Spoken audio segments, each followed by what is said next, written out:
So for this review we're covering the development squad, which includes the under-21s and the under-19s fixtures. This season the team had two managers. Callum McFarlane started the season in charge, and when he moved up to work alongside Liam Rosenior, Harry Hudson took over for the remainder of the season. So starting with the EFL Trophy, which is a competition that some development squads go into alongside Football League clubs, and this year Chelsea did not manage to make it out of the group stage of the competition. They had 2 losses and a draw, playing against Shrewsbury, Northampton and Walsall. It was used a lot to give minutes to some of the more older players, some of the players on the fringes of the squad like Gaga Salina, Elise, Kian Best, Samrak Saki and Frankie Runham, and they only managed to score 1 goal in those 3 matches, so ultimately a bit of a disappointment in the EFL Trophy this season. And then moving on to the Premier League International Cup. This is a competition organised by the Premier League where a number of international clubs are invited over to play some of the Premier League development squads. And this year Chelsea played Dynamo Zagreb, PSG, Benfica and Real Sociedad. Unfortunately they lost every game, including a disappointing 6-2 defeat to Benfica. Again, it's another competition used to give minutes to some of the more fringe players. David Washington coming back and getting minutes in this competition, and they even played a trialist in 2 of these fixtures.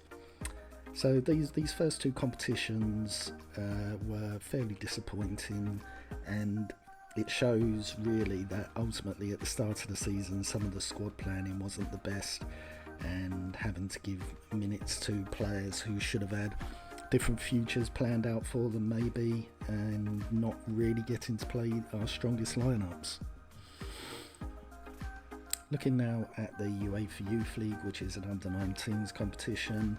Chelsea back in the competition this year after the first team qualified again for Champions League football. The fixtures of this competition in the league phase mirror the first team's Champions League fixtures up until the Atalanta game. They don't play quite as many fixtures. The league phase was very successful for the under-19 squad. They had a very strong campaign, finishing top and going unbeaten. In the knockout stages they first came up against PSV at home, which went to penalties, and Chelsea ultimately won that.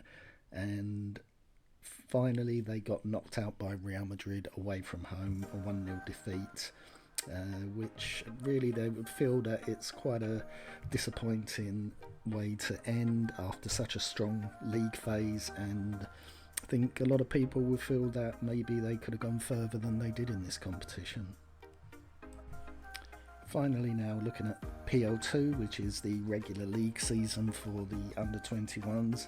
This campaign comes in 2 sections. First, the league stage, which is a 20-game season, and Chelsea finished top of this league, having won 14 of their 20 games. It was a strong end to that league season, was key to the finish there with some strong performances.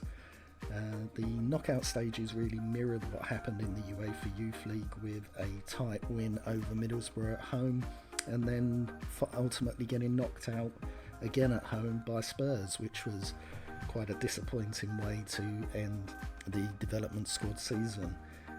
The knockout stages for both the PL2 and UEFA Youth League were not what we would have wanted to have been those ends to the season, and the performances ultimately should have been better than what we saw in those final games. It certainly can't be looked at as a disappointing season, and there was some very good player development, which was ultimately the key thing at this stage. and we'll come on to some of those players that developed well over the season coming up.